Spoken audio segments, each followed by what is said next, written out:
Hi friends, আমি আজকে নিয়েছি কচু পাতা দিয়ে চিংড়ি মাছ। কচু পাতা দিয়ে চিংড়ি মাছ করতে আমি নিয়েছি এখানে কচি কচি কিছু কচুর পাতা ধুয়ে পরিষ্কার করে নিয়ে চলে এসেছি। আর এখানে নিয়েছি চিংড়ি মাছ। আর যে উপকরণগুলো লাগবে আমি এখানে নিয়েছি পেঁয়াজ, রসুন, কাঁচা লঙ্কা। আমি 2 রকম সরিষা নিয়েছি। কচুর পাতা করতে আর কোনো মশলা লাগবে না, তাহলে কিন্তু আপনারা কচু পাতার কোনো টেস্টই পাবেন না। এখন কচু পাতাগুলো আমি নিয়ে এইভাবে ছোট ছোট করে কেটে নেব। এখানে নিয়েছি আমি একটা কড়াইতে জল দিয়ে দিচ্ছি অল্প করে। জলের ভিতরে আমি অল্প একটু লবণ দিয়ে দিচ্ছি।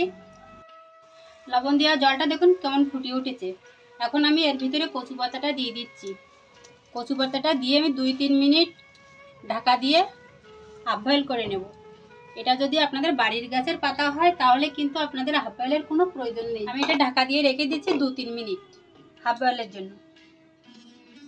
1 মিনিট বাদে ঢাকাটা তুলে নিচের পাতাগুলো ওপরে করে দিলাম। এই দেখুন, এটা আমাদের 3 মিনিটে কিন্তু হাফ বয়েল হয়ে গেছে। এর বেশি হাফ বয়েল করা যাবে না। এখন এটা আমি জল ঝরিয়ে নিয়ে আসছি। আমি এখানে আবার কড়া বসিয়ে দিয়েছি। কড়াইটা গরম হয়ে গেছে। আমি দিয়ে দিচ্ছি সরিষার তেল।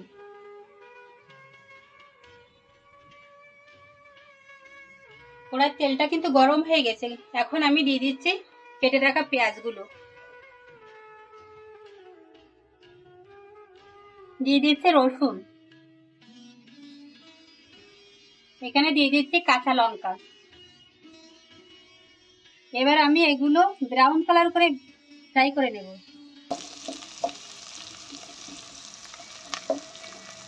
পেঁয়াজ রসুনটা আমি ব্রাউন কালার করে ফ্রাই করে নিয়েছি। এখন আমি এখানে চিংড়ি মাছটা দিয়ে দিচ্ছি। দিচ্ছি লবণ, দিয়ে দিচ্ছি হলুদ। এখন এগুলোকে আমি আবার ভালো করে ফ্রাই করে নেব। আমি এগুলোকে ভালো করে ফ্রাই করে নিয়েছি। এখন ভাবিয়ে রাখা কচু পাতাগুলো এখানে অ্যাড করে দিচ্ছি। আমি পাতা থেকে কিন্তু ভালো করে জল ঝরিয়ে নিয়েছিলাম। আমি এটাকে আবার ঢাকা দিয়ে 5 মিনিট লো ফ্লেমে রেখে জাল দেব। ঢাকাটাকে আমি এভাবে খুলে মাঝে মাঝে কিন্তু এভাবে ঘুটে দিয়েছি। দেখুন আমার কচুর পাতা দিয়ে চিংড়ি মাছটা কত সুন্দর কালার এসছে। এতে কিন্তু এরকম ডাল টেস্ট হয়েছে। এখন আমার লাস্ট যেটা দেওয়ার আছে সেটা আমি যে সর্ষেটা দেখেছিলাম ওটা আমি শিলে বেটে রেখেছি। এখন ওটাকে অ্যাড করে দিচ্ছি। দিয়ে এটা কিন্তু আর বেশিক্ষণ জাল দেব না,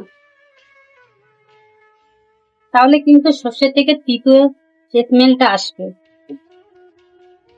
গ্যাসটাকে হাই ফ্লেমে রেখে আমি এর জলটাকে পুরো টানিয়ে নিলাম। এভাবে ভালো করে কষিয়ে নিতে হবে, নাহলে কিন্তু টেস্ট আসবে না। আমার কচুর পাতা দিয়ে চিংড়ি মাছটার রান্না পুরো complete. Thanks for watching my YouTube channel এর সাথী কলকাতা ব্লগ। আমাদের চ্যানেলটাকে সাবস্ক্রাইব করে আমাদের পাশে থাকবেন এরকম নতুন নতুন ভিডিও পেতে।